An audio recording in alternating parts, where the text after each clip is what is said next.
Bienvenue dans le goût du savoir. Si tu aimes la vidéo, like et abonne-toi.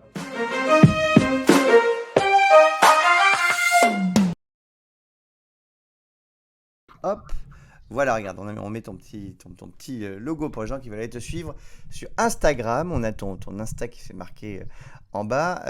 Alors, on va te présenter un petit peu aux gens qui nous regardent, dont ceux qui ne te connaissent pas parmi nos amis ici présents. Donc, tu es un artiste de renommée internationale. Mais alors, tu es photographe, mais en même temps, après, tu travailles toutes tes photos sur ordinateur. Donc, qu'est-ce qu'on dit? C'est quoi ton métier? C'est créateur de visuels? C'est Le nom, artiste, infographiste? Qu'est-ce qu'on dit? on dit artiste photographe pour ce métier. Ah, artiste photographe. Et ben voilà, comme ça c'est très clair. Et tu fabriques, on va le voir, hein, des vraies œuvres d'art. Euh, alors pour ceux qui ne te connaissent pas, alors j'ai ton petit, regarde, on va visualiser. Voilà, ici pour ceux qui ne te connaissent pas, on va travailler un petit peu quelque chose. Déjà, on peut dire que toi, nous ça fait longtemps qu'on se connaît parce que tu m'avais pris en photo il y a très très longtemps. Là, c'est ton dossier de prêt. Regarde, c'est toi, tu es très beau, très beau, très beau. Ça, c'est une photo de la Tour Eiffel avec un de nos amis que vous reconnaissez peut-être si vous suivez Demain nous appartient.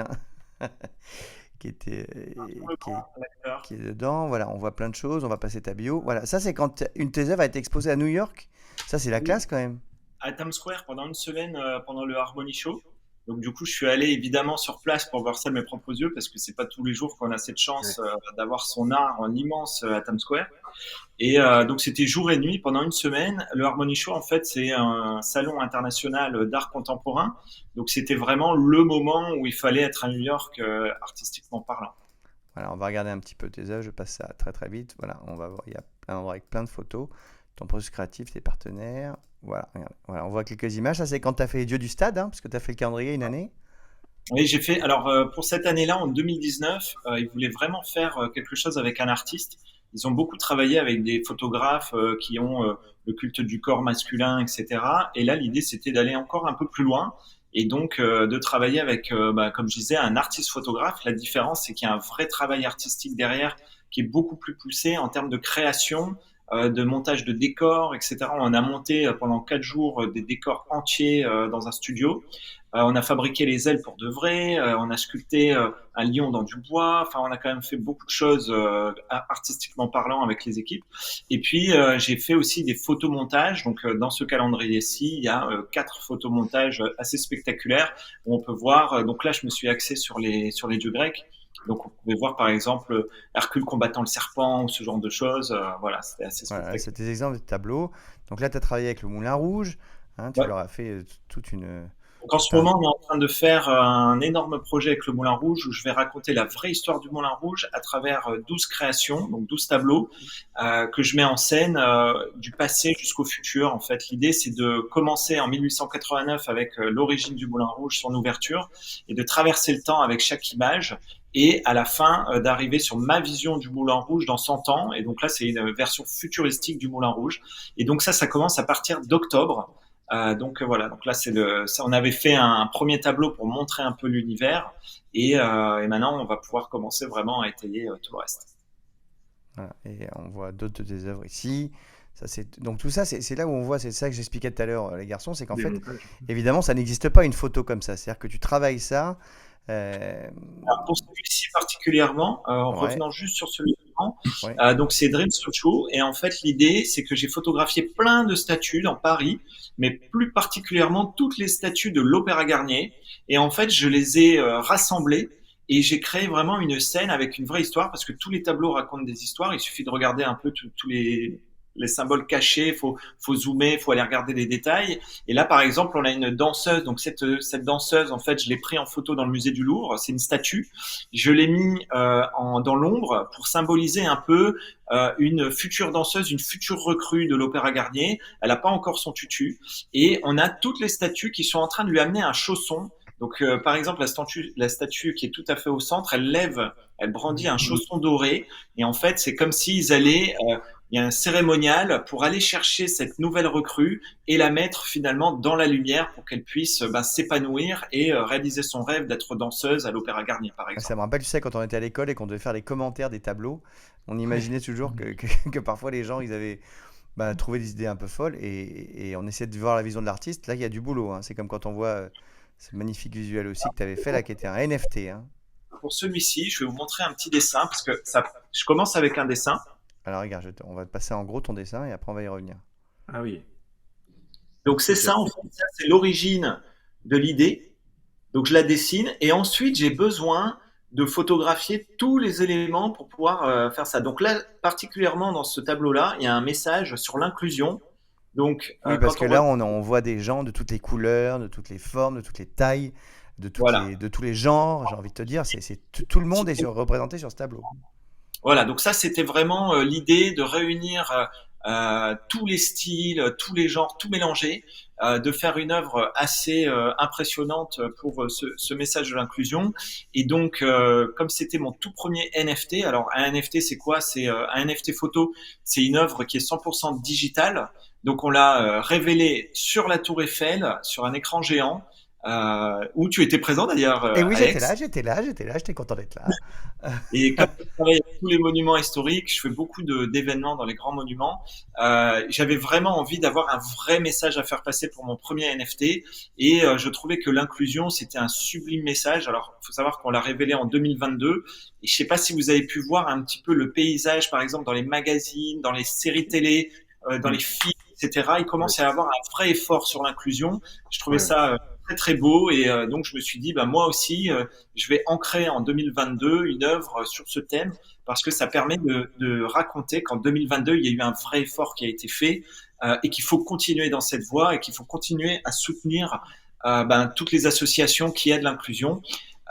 Et d'ailleurs, très prochainement, je fais une très très grosse opération sur ce sujet même de l'inclusion, mais je ne peux pas en dire plus. Mais Ah, avec une le star suspense est internationale. total, mais enfin, il suffit de suivre ton compte Instagram, Ah Ludovic ouais, Baron _ art, qu'on voit sur le truc pour c'est comprendre tout une ce qui se passe. prochaine actualité incroyable sur ce domaine de l'inclusion, mais avec une star internationale que tout le monde connaît, et ça va être vraiment fou.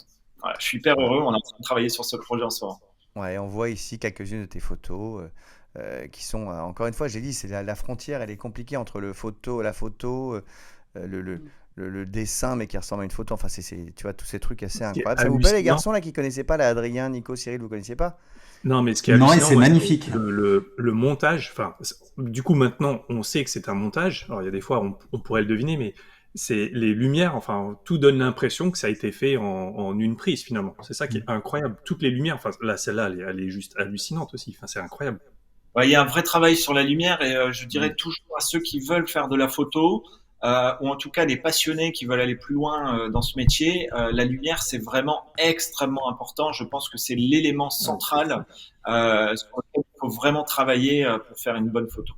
Et c'est ce que je disais tout à l'heure, hein. Alors moi, Et on travaille nous tous les deux ensemble depuis des années, parce que c'est toi qui fais toutes mes affiches de tous mes spectacles depuis maintenant, oulala, très longtemps. Et on réfléchit beaucoup à chaque fois sur ce que tu fais là, le petit croquis que tu as montré tout à l'heure. On fait plein de trucs comme ça. Euh, c'est vrai que tu as besoin parfois des éléments. Donc je crois que tu as une banque de données, je sais pas combien de dizaines de milliers d'images où tu Non, fais des photos de tout partout dans la rue en fait, tout le temps. j'ai des millions de photos, à tel point que c'est extrêmement compliqué même de les trier. Donc j'ai eu quelques personnes qui m'ont aidé à trier tout ça parce que c'était impossible de faire ça tout seul. Surtout que je l'ai pas fait depuis le début, le tri. Donc ça veut dire que je crois que je vais avoir une vingtaine de disques durs remplis. J'ai des terras de photos, non mais c'est une catastrophe. Et mais en fait c'est extrêmement important parce que évidemment je voyage pour certaines photos très précises, parce que quand j'ai une idée un peu farfelue, par exemple une architecture en nid d'abeille, je dis où est-ce que je vais trouver ça? Il faut que j'aille à San Francisco parce qu'il y a que là-bas que je peux trouver ça, etc. Mais des fois j'ai déjà fait une photo et je m'en souviens. Et je me suis dit, mais mince, alors c'est comme un c'était disque où? dur dans la tête. Il faut absolument que je retrie et que je dis, c'était à quel endroit, c'était quand, c'était machin, parce que la seule chose que j'ai pensé à faire depuis le début, c'est juste de noter le lieu et la date. C'est tout. Et donc tous mes dossiers, c'est le lieu, la date, le lieu, la date. Et Ah oui, donc, tu sais pas les formes, tu sais pas si c'est un chien, un chat, une oui, c'est église. rien n'est trié à l'intérieur. Enfin, maintenant, si, mais à l'époque, non. Il m'est arrivé des fois de chercher juste pendant des heures pour retrouver une photo, même parfois pendant des jours, en me disant, mais c'est pas possible, c'était quelle séance déjà ça?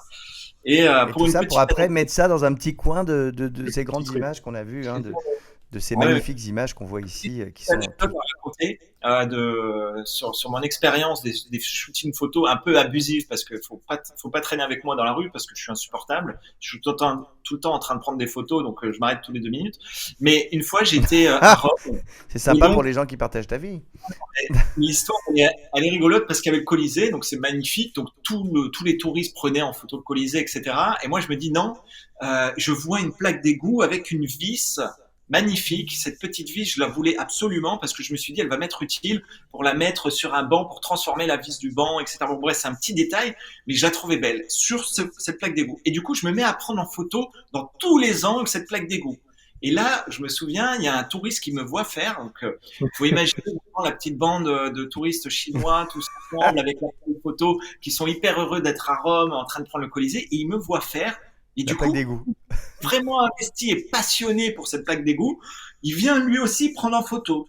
Et une autre personne voit faire, il vient aussi prendre en photo. Et du coup, créé une file d'attente pour prendre en photo la plaque d'égout qui n'avait absolument aucun intérêt pour moi à part la petite vis. Mais du coup, tout le monde a cru que cette plaque d'égout était hyper importante et qu'il fallait absolument la prendre en photo.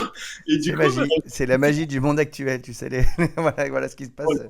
Les non, gens mais qui- vraiment, cette situation, elle m'a tellement fait rire que j'ai dit, bah voilà, maintenant je peux la raconter, je suis content de partager Bon, ça avec enfin, vous. c'est quand même fou, voilà. Et bravo à toi parce que nous, on s'est connus au tout Ouais. début de ta carrière, hein, c'était au tout début, et voilà, et ça a explosé depuis. C'est complètement fou tout ce que tu fais. Donc moi, je suis très fier d'avoir été depuis le début avec toi d'ailleurs et qu'on ait fait plein de choses ensemble. Alors, on va faire maintenant le petit questionnaire du goût. Quelle était ta matière préférée à l'école? On a bien compris pour l'instant qu'il n'y en avait pas beaucoup. Là, c'était l'art plastique. Et Ah en oui, fait, tout à fait honnête, j'étais tellement un rêveur et dans ma bulle que je dessinais tout le temps, même pendant les cours, etc. C'est pas que les profs m'intéressaient pas, mais c'est que j'étais trop inspiré pour toujours créer des choses. Et donc, je dessinais énormément. J'ai même fait de la bande dessinée. J'ai fait 15 bandes dessinées quand j'étais jeune. J'ai écrit des livres, enfin, plein de choses comme ça, avec des milliards de fautes d'orthographe, puisque j'étais mauvais en français. Donc, voilà, c'est mon chat qui tombe. ah, tout va bien. Mais c'est bon, il est retombé sur ses pattes. Ben, c'est le principe d'un chat. Et quelle était la matière que tu aimais le moins? La matière que j'aimais le moins, bah, désolé, mais je pense que c'était les maths. Aïe, aïe, aïe, aïe, aïe. Mais c'est souvent le cas. C'est incroyable quand même, Nico et Cyril. C'est tout le temps sur vous que ça tombe quand même, hein. Mais à chaque Ouais, fois, ouais. c'est pour ça qu'on tient pas les comptes, hein, parce que Passionnant comme vous, ça aurait été extraordinaire. Et, Ah, alors ça, je vais te dire, c'est aussi ce que disent les gens à chaque fois. Je sais pas si c'est ah ouais, complètement focus ou si c'est vrai, mais c'est ce que disent les gens à chaque fois. et Euh, oui. quel est le livre qui t'a laissé le plus grand souvenir dans ta scolarité?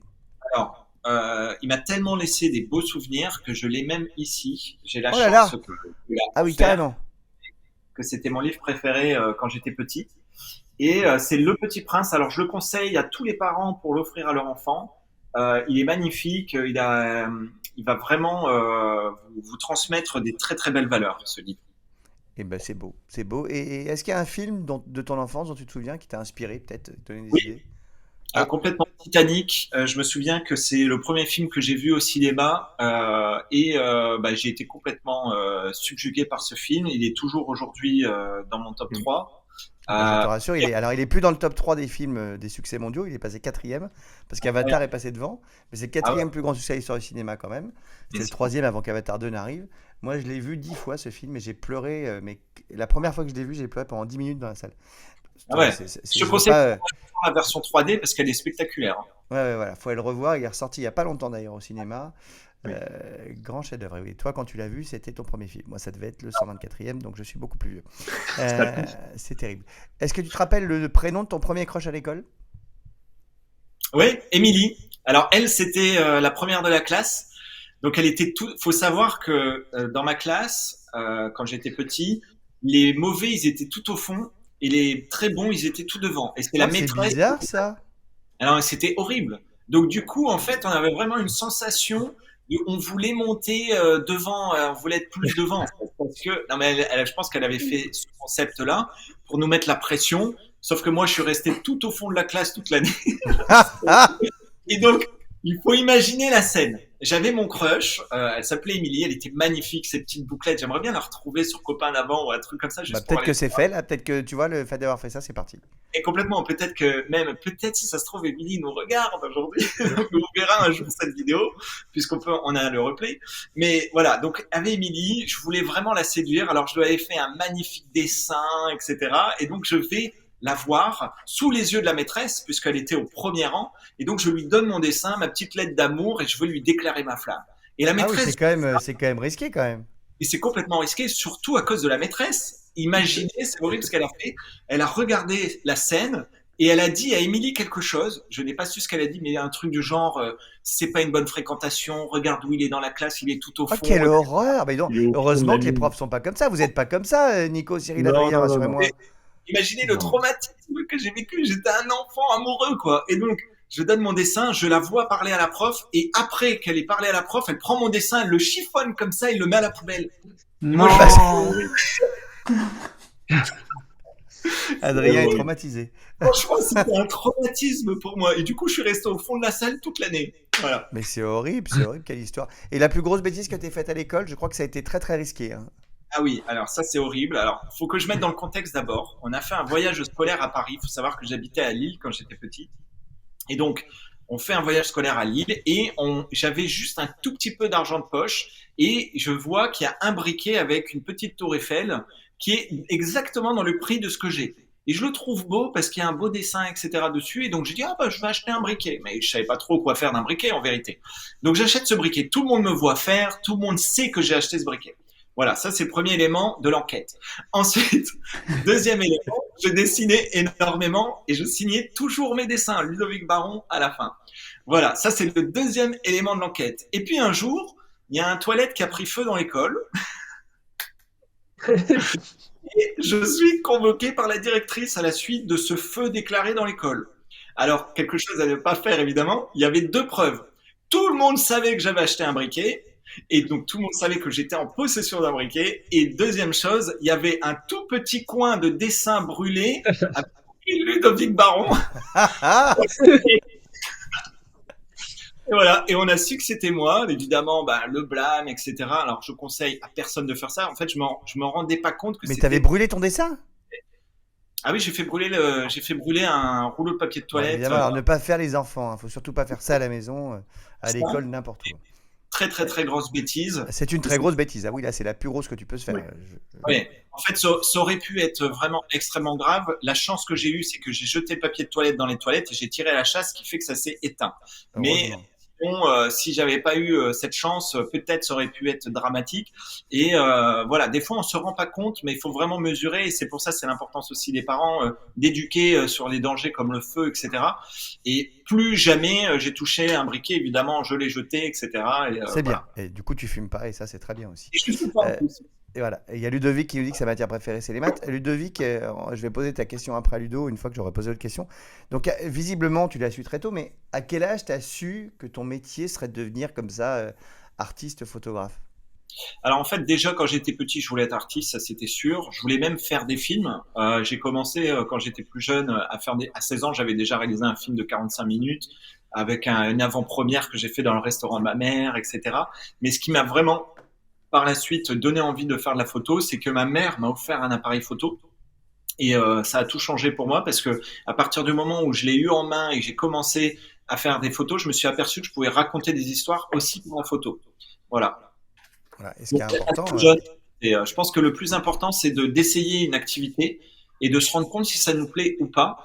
Parfois, il y a des enfants qui sont un peu perdus, ils savent pas quoi faire. Bah, il faut essayer plein de choses jusqu'au moment où finalement, on se dit ah bah ça j'aime beaucoup. Je me rends compte que je peux vraiment en faire quelque chose. Même pourquoi pas transformer une passion en métier. Moi, c'est mon cas.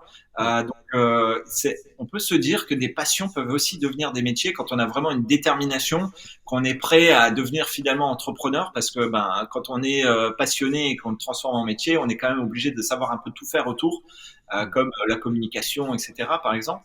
Mais c'est vrai que c'est extrêmement gratifiant de se dire j'ai pas l'impression de travailler parce que je suis tout le temps en train de faire ma passion finalement tous les jours. Voilà, donc les enfants, allez-y, hein, si vous avez des passions, allez à fond dedans parce qu'on ne sait jamais. Regardez, maintenant, Ludo, c'est devenu son métier. Il y a Laura qui te dit que tu dois aller faire des photos des Philippines parce qu'il paraît que c'est très beau. Et Ludovic qui nous demande quelle est la photo qui t'a le plus marqué. La photographie que j'ai vue ou que j'ai faite? Je pense, on va faire les deux, comme ça on saura. Alors la photographie que j'ai vue qui m'a le plus marqué, c'est une scène d'un film. En fait, non, c'est une photo backstage d'un film. Alors je saurais plus dire c'était quoi. C'est un film des années 50. Simplement, on voit l'actrice qui pleure. Et ensuite, j'ai regardé le film à la suite d'avoir découvert cette photo. D'ailleurs, je l'ai achetée, mais elle est plus encadrée chez moi parce que je veux faire un nouveau cadre. Bref, je sais pas où est-ce que j'ai mis cette photo. D'ailleurs, faut que je la retrouve. Mais du coup, elle m'avait vraiment, vraiment interpellé. J'étais dans une boutique de photos et en regardant le film, il n'y a même pas la scène où elle pleure. Donc, je me suis dit que elle a pleuré à un moment donné pendant les coulisses du film. Et cette histoire m'intrigue toujours de me dire pourquoi elle pleurait. En tout cas, il y a quelqu'un qui a capturé ce moment. Je trouvais ça magnifique, enfin, vraiment plein d'émotions. Voilà, j'aime beaucoup quand il y a de l'émotion dans une image. Des photos magiques. Et alors, celle que tu as faite qui t'a le plus marqué, ne dis pas que c'est un de mes spectacles. Ce serait vraiment trop poussé. Ne dis pas ça. Non, non, non. Bah oui, évidemment, j'ai adoré faire toutes les affiches de tes spectacles, mais ce qui m'a le plus marqué quand même dans celle que j'ai créée, c'était la danseuse devant l'opéra que j'ai Ouais. appelée sur le pas d'un rêve. Et en fait, pourquoi? Parce comme tous les tableaux ont des messages, celui-ci en particulier, il raconte que on a le droit de rêver qui qu'on soit. On peut vraiment, même si on n'a pas d'argent, même si c'est compliqué pour nous, il suffit de fermer les yeux et d'imaginer tout ce qu'on veut finalement. Et là, cette danseuse, en fait, elle s'appelle Constance Arnoult, qui est pas une danseuse étoile, mais qui a vraiment eu à un moment donné dans sa vie ce rêve d'être danseuse. Donc, elle a même eu l'opportunité de réaliser son rêve qui était de danser à l'Opéra Garnier. En tant que petit rat, elle a participé à un des grands spectacles de l'opéra.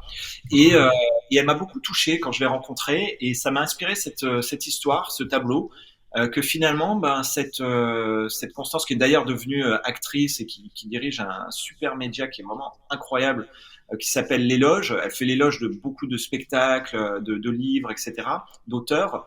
Eh bien, elle m'inspirait et donc on a créé cette image et pour réaliser encore un petit peu plus son rêve, on l'a exposé à l'Opéra Garnier. On a fait une très très belle soirée. D'ailleurs, je pense que tu étais là aussi. Oui, j'étais là aussi. Oui, le mec est à toutes les soirées. Il est partout. Je suis comme ça. Dès qu'il y a une soirée, Alex est là. Et donc, oui, exposé à l'opéra, c'était quand même assez magique. Et donc, je l'ai présenté un peu à tout le monde à ce moment-là, pendant l'expo, pour raconter son histoire et la partager avec le monde. Voilà. Et donc, je pense qu'il y a toujours cette petite émotion qui est en moi quand je revois l'image et de me dire, bon, bah voilà. Et je me souviens m'être levé extrêmement tôt, à 4 heures du matin, ce jour-là, pour pouvoir prendre en photo l'opéra en version nuit, version jour, version lever de soleil, pour avoir toutes les ondes possibles et tout imaginer quand je vais faire la créa, puisqu'il y a un travail de lumière qui est extrêmement important. Et tout à l'heure, tu le soulevais, c'est que on a on a vraiment cette sensation que tout a été fait en une seule prise, parce que la lumière est hyper cohérente. Et donc c'est pour ça que j'ai besoin d'avoir toutes les lumières possibles et inimaginables quand je photographie un monument historique, bah justement pour pouvoir le mettre exactement dans la même lumière que mon modèle, etc., pour que tout soit hyper cohérent. Voilà. Et C'est après, bien. parfois, tu retouches un peu à l'ordinateur. Ah oui, bien sûr, je rajoute Et des tu sais que j'espère que tu as inspiré des gens. Moi, oui. Mais tu sais que nous avons ici des artistes aussi, Ah oui. comme Cyril qui vient Oui. de lever la main, car personne ne l'a peut-être bien vu en détail tout à l'heure, mais regardons cette bouteille de lait assez exceptionnelle. Donc tu fais ça avec Voilà. photo. Voilà, Voilà. je me suis aussi levé à 4 heures du matin. Je suis allé prendre Alex en photo. Avant ça, t'es allé traire la vache. Voilà, on s'amuse bien.